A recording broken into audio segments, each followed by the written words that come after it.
I never hold back.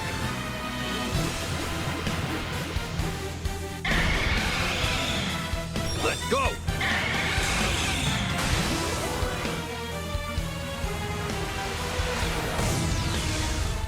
Welcome back, everyone. Hope you're having an awesome day. And today we walk the path of world domination. As we do our Giovanni and Mewtwo sync grid guide, we're going to go through his kit. We're going to go through how to unlock and max him out, and also a couple of sync grids to utilize himself to his fullest potential to crush our enemies before us. Timestamps down below if you want to skip to anywhere in particular. But without further ado, let's get into it. So firstly, unlocking him and maxing him out, because that's basically in the same area. We go to our main story. Right down the bottom here, we go to Legendary Adventures. He's one of the first legendaries added to the game. So right down the bottom, we've got Giovanni, Mewtwo, Lurking Shadow. And if you complete all of these events, even up to an upgraded trial, you're going to unlock your Mewtwo. You're going to get him 5 out of 5. You're going to get him 20 out of 20, so you can 6-star him.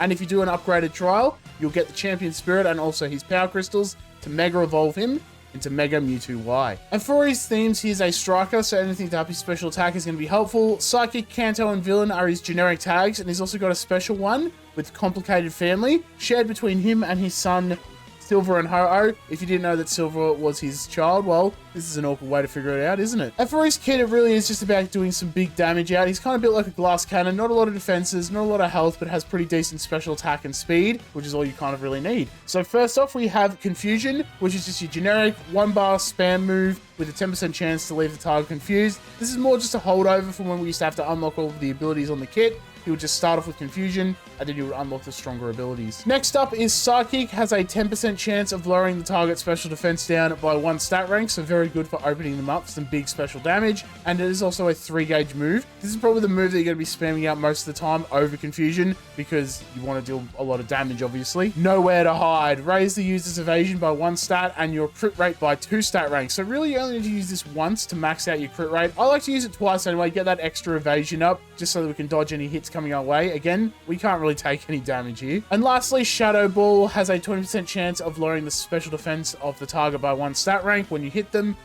start opening them up for some big moves. If you want, you could use them as like an off striker to open him up for your big ghost type strikers. For the longest time though, Giovanni and Mewtwo were the ideal ghost type strikers, which is kind of funny when you think about it. And when you Mega Evolve into Mega Mewtwo Y, which I'll go through in a second, you will unlock Psy Strike to replace your Confusion, which is actually a little bit better if you kind of want it.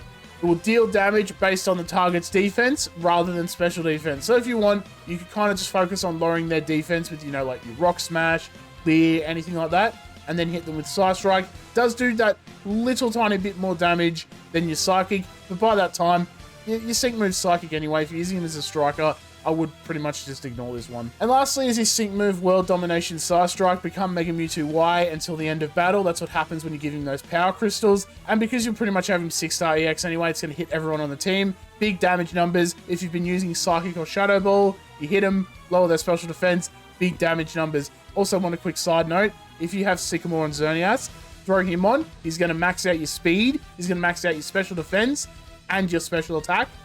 Pretty much it's actually a match made in heaven. For his passive skills, he has Power Reserves too, which isn't too important. You can get Endurance on his build, but it's not really helpful, I don't reckon. But it will power up your moves whenever the user is in a pinch. If you have some way to give him Endurance so that he can tank that hit, you get another 20% increase in damage, which should come in pretty handy for doing a lot of damage, obviously. And for his lucky skills, he can raise his own crit, so I highly, highly, highly recommend just getting Critical Strike 2 and calling it a day. You could run Vigilance if you don't want him to get knocked out at one shot, but he's pretty much there, as I said, as a glass cannon. Utilize it, embrace it, and just throwing Critical Strike 2, big damage numbers out. For his kit, I've just basically modified his build a little bit. We're just focusing on just basically 2 types of damage, depending on how you want to use him. So this is going to be your Psychonuke Build, or your Psynuke Build, focusing on Psychic, and then also your Sync Nuke as well. So obviously, your Sync move power-ups here, just to get that extra damage out. He does have Critical Strike 3 on his kit.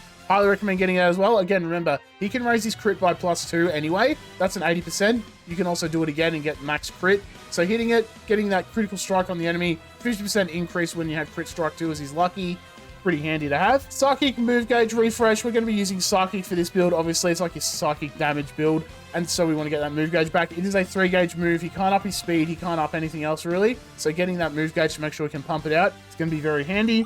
We also want to get on a roll 2 as well, so that we get another 20% chance on Psychic to lower the target's special defense. Very handy for opening them up for some big moves. Brain Teaser, the more the target's special defense is lowered, the more it's going to power up the user's moves. So basically everything but your sync move, you're going to be doing a lot more extra damage. A, because you're lowering their special defense, and it's a special move, so a lot of damage there. And then you're also going to get a passive increase as well, just because you've got Brain Teaser. And lastly is Smarty Pants. The more the target's special defense is lowered, the more it's going to power up your sync move. So that's really going to be helpful as well. Again, remember, your sync move is special, so when you do your Psychic, you're going to be lowering their special defense anyway. Bit of damage increase there, and then your sync move is going to get a big increase as well.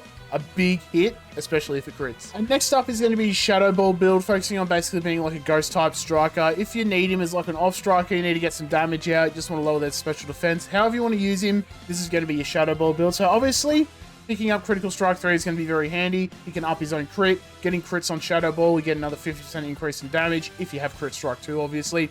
Just a good way to get some big numbers out. We did go all the way up here to get Brain Teaser. The 30% increase in damage is, I don't know why you wouldn't want to pick that up, especially since you're going to be lowering their special defense anyway. It's just going to be just exponentially larger. So getting Brain Teaser is definitely the way to go. And then Shadow Ball, Move Gauge Refresh. We're going to be using Shadow Ball, so getting the Move Gauge Refresh is going to be handy. It is a 3-gauge move as well. So if you have nothing to up your speed, getting that Move Gauge back is going to be very nice. And also on a roll, just to increase the chance of lowering their special defense to get the most use out of not only your Shadow Ball, maybe your crits as well, but also out of your Brain Teaser. And now for Honourable Mentions. First off, we have Endurance. I would like to pick this up on both grids anyway, just to keep him in the fight and utilize that power reserves if we can. If you have him 70 energy, absolutely be picking this up. Just again, he's a glass cannon, so being able to tank that hit should come in pretty handy.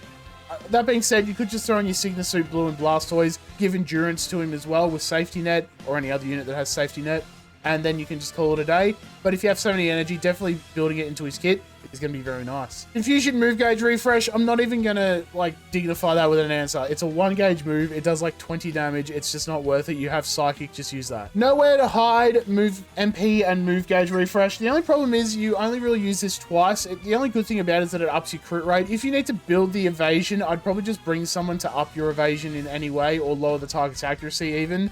But if you really need the evasion up, it's only going to go up by 1 stat rank, and you need to be guaranteed every time to get that. So it's not really worth putting the effort into. And lastly, Weird Recovery 1. It is pretty handy to have. If you don't want to go the Endurance route to make sure it can tank that hit, Weird Recovery can be nice just to keep getting that healing back. You could kind of maybe build like an evasion tank build this way, but at that point, why would you bother? He's a striker unit. You want to do damage.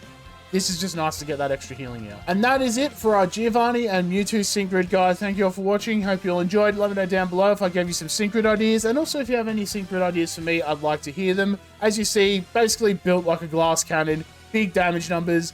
Big way to lower their defenses as well, which is really nice. And then just hit them with just massive damage nukes, if you can get them out. You do need to keep them alive somehow, whether you have a healer or a really good tank again. Sigma Suit Blue and Blastoise is pretty much a match made in heaven, as well as your Sycamore Xerneas to up his special attack full. Oh, it's just chef kiss. It's beautiful. But yeah, that's all for the video. Thank you all for watching. I'll see you in the next one.